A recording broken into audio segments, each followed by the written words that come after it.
Imagine sitting down for a family lunch, nothing unusual. A homemade beef Wellington, warm conversation, a quiet afternoon. Within days, 3 people were dead. One was fighting for life, and the woman who cooked the meal insisted. I don't know what happened. What followed became one of Australia's most shocking criminal investigations. A mystery involving poisonous mushrooms, suspicious behavior, deleted evidence, and a courtroom battle watched around the world. This is the Melbourne Mushroom Fatalities. It was July 2023. A woman named Erin Patterson invited several members of her estranged husband's family to lunch at her home in Leongatha in the Australian state of Victoria. Her husband declined the invitation. Instead, 4 guests arrived: his parents, his aunt, and his uncle. The centerpiece of the meal was an elegant homemade beef Wellington, tender steak wrapped in pastry, served with mashed potatoes and vegetables. Nothing appeared unusual. Everyone ate together. Conversation was friendly. Photos were taken. The afternoon ended like countless family gatherings before it. No one imagined this would be their last meal. Within hours, the guests began feeling violently ill. Severe stomach pain, vomiting, diarrhea.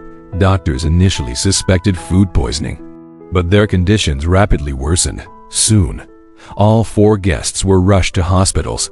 Medical specialists noticed something disturbing. Their symptoms matched one of the world's deadliest natural toxins, poisoning from death cap mushrooms. These mushrooms are terrifying because they often resemble edible varieties. A single mushroom can destroy the liver, destroy the kidneys, and cause death days later. Treatment is extremely difficult once symptoms begin. Despite intensive medical treatment, 3 guests died. The surviving guest remained hospitalized for weeks before eventually recovering. The tragedy shocked Australia. Entire families had been devastated. Questions immediately emerged. How did deadly mushrooms end up in a homemade meal? Was it a tragic accident? Or something far more sinister? Investigators had to find answers. Police began examining every detail. Where had the mushrooms come from? Were they purchased? Picked from the wild? Mixed accidentally? Investigators searched electronic devices, interviewed witnesses, reviewed internet activity, collected forensic evidence. Public attention intensified after reports that a food dehydrator linked to the case had been discarded before being recovered by investigators. Police also examined whether poisonous mushrooms had been deliberately gathered from locations where death cap mushrooms were known to grow.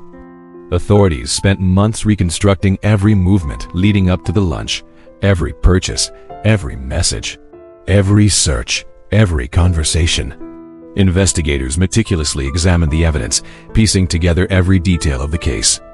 After months of investigation, police announced criminal charges against Erin Patterson. Before the trial, Patterson gave a televised interview in which she broke down in tears, calling the deaths a tragedy and insisting she never intended to harm anyone.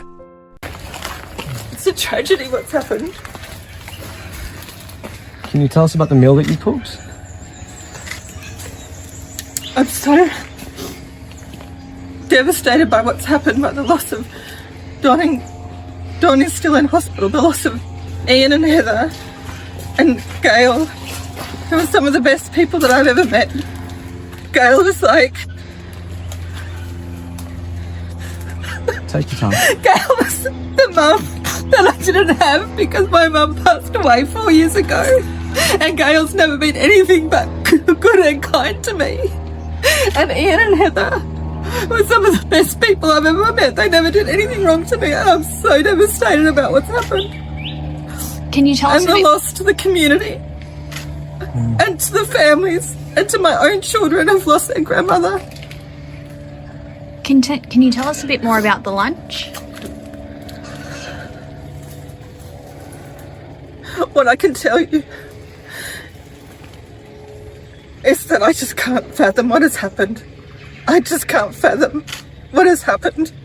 But after hearing weeks of testimony from investigators, forensic experts, and witnesses, The jury reached its decision. On the 7th of July 2025, Erin Patterson was found guilty of 3 counts of murder and 1 count of attempted murder.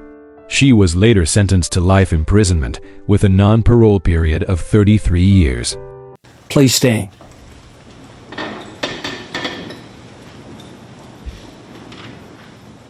For the attempted murder of Ian Wilkinson, I sentence you to 25 years imprisonment.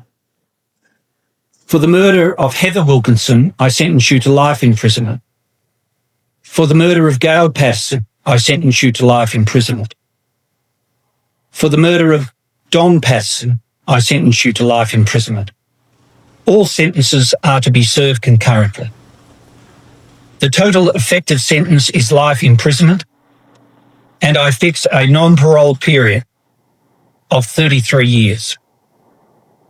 I declare that you have served 676 days by way of pre-sentence detention.